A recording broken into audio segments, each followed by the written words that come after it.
कर्नाटक में कांग्रेस की लड़ाई सुलझने का नाम नहीं ले रही है।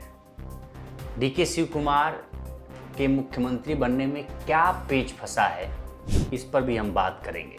आखिर सिद्धारमैया जब मुख्यमंत्री पद से इस्तीफा दे चुके हैं तो फिर आला कमान से मिलने के लिए क्यों आए हुए हैं दिल्ली में क्या बातचीत चल रही है? क्या फिर वो अपना वापसी के लिए इस्तीफा वापस लेंगे, इस पे बातचीत चल रही है, या कोई और दबाव है जिससे बातचीत चल रही है? अभी आज सुबह जो सिनारियो हुआ है, आज सुबह ये हुआ है कि जो रणदीप सुरजेवाला है कर्नाटक के प्रभारी हैं, वो केसी वेणुगोपाल के पास पहुंचे। केसी वेणुगोपाल से उन्होंने मुलाकात की। केसी वेणुगोपाल से मुलाकात करने के बाद जैसे ही वो बाहर निकले, उसके बाद सिद्धारमैया पहुंचे।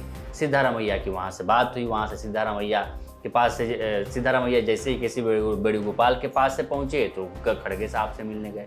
वहाँ राहुल गांधी और सोनिया गांधी और प्रियंका गांधी से भी मुलाकात करने की बात है। लेकिन आखिर जब सिद्धारमैया ने इस्तीफा दे दिया है तो डीके शिव कुमार की ताजपोशी क्यों नहीं हो रही, ये सबसे बड़ा सवाल है। दरअसल मुख्यमंत्री का झगड़ा तो लगभग सुलझा लिया गया है। सिद्धारमैया इस्तीफा दे चुके हैं, डीके शिव कुमार मुख्यमंत्री बनेंगे, लेकिन अभी मुख्यमंत्री बनने की घोषणा क्यों नहीं हुई है, ये सबसे बड़ा सवाल है। सवाल ये है कि दरअसल मुख्यमंत्री डीके शिव कुमार बनेंगे, लेकिन सरकार में हिस्सेदारी को लेकर लड़ाई है। अब हिस्सेदारी कौन कौन मांग रहा? डीके शिव कुमार मुख्यमंत्री बनेंगे तो वो चाहेंगे कि हमारे ज़्यादा से ज़्यादा लोग कैबिनेट में शामिल रहें, नगर निगमों में, कॉरपोरेशनों में शामिल रहें, बोर्ड निगमों में। और दूसरी तरफ से सिद्धारमैया ये कह रहे हैं कि हमारी ये लिस्ट है। सिद्धारमैया एक लंबी लिस्ट लेके बना के आए हैं आलाकमान के पास कि हमारी लंबी लिस्ट है, हमसे आपने त्याग ले लिया है तो हमने त्याग मुख्यमंत्री पद का कर दिया है, लेकिन जो हमारे साथ लोग जुड़े हैं उनको तो ये पद चाहिए ही चाहिए। तो उसमें कैबिनेट मंत्री का भी लोग, डिप्टी सीएम की भी मांग कर रहे हैं और बोर्ड कॉरपोरेशनों में अपने लोगों को बैठाने की बात कर रहे हैं। एक लंबी लिस्ट लेके आए हैं राहुल गांधी के साथ चर्चा करने के। तीसरा जो पावर शेयर की बात हो रही है सत्ता में, वो है मल्लिकार्जुन खड़गे साहब। मल्लिकार्जुन खड़गे खुद राष्ट्रीय अध्यक्ष हैं कांग्रेस के, कर्नाटक से आते हैं, तो वो चाह रहे हैं कि उनका बेटा प्रियांक खड़गे वहाँ डिप्टी सीएम बने। अगर ऐसे डिप्टी सीएम बन रहे हैं, खड़गे साहब चाह रहे हैं कि उनका बेटा डिप्टी सीएम बने, सिद्धारमैया चाह रहे हैं कि जी परमेश्वर एमबी पाटिल मुख्यमंत्री बने, कांग्रेस आला कमान चाह रहा है कि जमीर अहमद डिप्टी सीएम बने हैं, और डीके शिव कुमार चाह रहे हैं कि आपका दूसरा कोई डिप्टी सीएम एक ही बने, ये कोई ना बने इनमें से। तो ये दिक्कत वहाँ हो रही है। डिप्टी सीएम के लिए अभी जो 4 नाम सुझाए जा रहे हैं वो ये हैं। पहला, जी परमेश्वर, जो वहाँ के गृह मंत्री भी रह चुके हैं, उनके साथ बहुत करीबी रिश्ता भी है सिद्धारमैया साहब के साथ। दूसरा नाम है प्रियांक खड़गे का, मल्लिकार्जुन खड़गे साहब के बेटे हैं, सीनियर वहाँ के अब लीडर भी हो गए हैं, विधायक भी हो गए हैं, मंत्री भी रह चुके हैं वहाँ। तीसरा नाम एमबी पाटिल का है।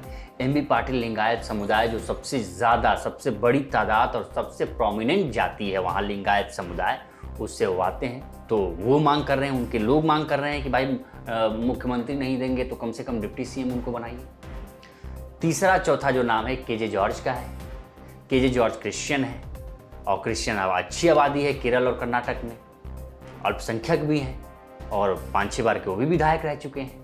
तो वो भी हो रहा है, वो भी मांग कर रहे हैं कि भाई उनको डिप्टी सीएम बनाया जाए। ऊर्जा मंत्री भी हैं, जमीर अहमद हैं, ये अल्पसंख्यक, ये भी मुस्लिम समाज से आते, तो इनको भी हो रहा है कि डिप्टी सीएम। अब पसोपेश में आला कमान पड़ गया है कि आखिर एक मुख्यमंत्री 5 डिप्टी सीएम, इसको कैसे बैलेंस किया जाए।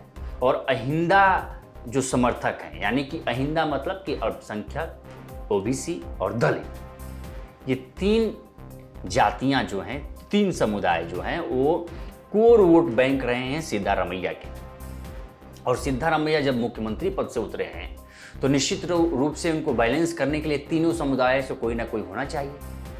तो इसी पे बात चल रही है कि 3 या 4 डिप्टी सीएम हो सकते हैं, यानी कि कंट्रोल अगर सोच रहे हो डीके शिव कुमार की फुल कंट्रोल होगा तो होने वाला नहीं है। डीके शिव कुमार के हाथ में पूरी कंट्रोल नहीं होगी, उनके साथ 4 डिप्टी सीएम बनाने की बात चल रही है। इन 5 नामों में से कौन 4 बनेंगे, ये बड़ा इंपॉर्टेंट है।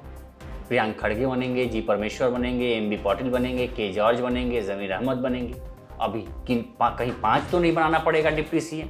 ये सवाल है। तो अभी सत्ता में हिस्सेदारी को लेकर कर्नाटक में अभी भी मामला सुलझा नहीं है कि डिप्टी सीएम कौन होगा, कैबिनेट, बड़े बड़े मंत्रालय किसके पास होंगे, उसका पोर्टफोलियो किसके पास होगा, बोर्ड, कारपोरेशन बोर्ड, निगमों में हिस्सेदारी सबसे ज़्यादा किसकी होगी, क्योंकि एक लंबी लिस्ट सिद्धारमैया आए हैं।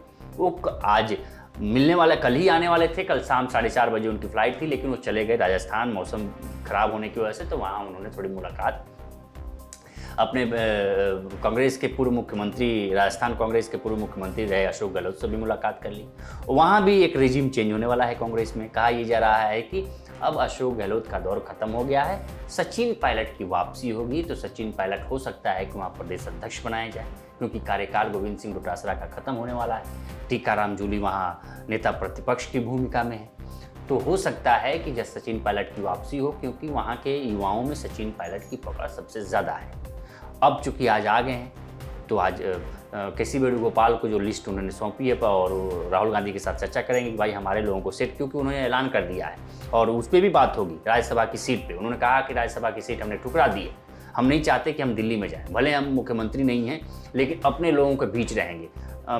संविधान हमारा धर्म है और लोग हमारे भगवान हैं, तो हम भगवान की सेवा में हाजिर रहेंगे और अपने संविधान के लिए लड़ते रहेंगे कम्युनल यानी कि सांप्रदायिक शक्तियों के खिलाफ। तो यही सवाल है कि सिद्धारमैया ने जो लिस्ट दी है, लिस्ट ले गए हैं दिल्ली में, उस लिस्ट में कितना विचार होता है, ये आने वाले कैबिनेट विस्तार में पता चल जाएगा कि डीके शिवकुमार की कितनी चली है और सिद्धारमैया की कितनी चली है।